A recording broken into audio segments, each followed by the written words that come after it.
अरविंद केजरीवाल जी ने ईडी के तीसरे सम्मन पर भी पेश होने से इनकार किया। अब फिर वही घिसा पीटा बहाना। चुनाव आने वाला है जी, 7 महीनों बाद चुनाव आएगा जी, मेरे को उसमें जाने से ईडी रोक रही है जी। पहले जब गुजरात का पंजाब का चुनाव था तब भी यही बहाना था जी। अभी 5 राज्यों का चुनाव हुआ, ईडी ने बुलाया, बोले चुनाव के बाद आऊंगा जी, मुझे वोटों से मांगने से रोका जा रहा है, मेरी सरकार बनने जा रही है। जमानतें वोटें नोटा से भी कम आई और अब फिर वही बहाना। पर सच्चाई क्या है? सच्चाई ये है, अरविंद केजरीवाल जी जानते हैं शराब घोटाले में उनके खिलाफ पुख्ता सबूत हैं।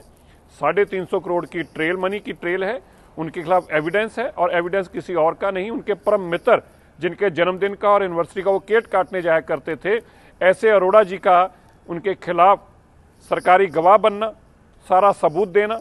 और स्पष्ट है अरविंद केजरीवाल जी ने यह पॉलिसी अपने बड़े बड़े दोस्तों को काम देने के लिए बनाई थी और उनसे करोड़ों रुपया लिया है।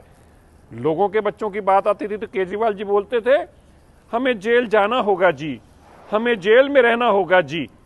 जब मनीष सिसोदिया की बात आई तो बोले शहीद भगत सिंह, इसको जेल में रहना होगा जी, संजय सिंह को जेल में रहना होगा जी। अब अपनी बारी आई तो इतनी जल्दी अरविंद केजरीवाल जी हवा निकल गई, इतनी जल्दी भाग गए।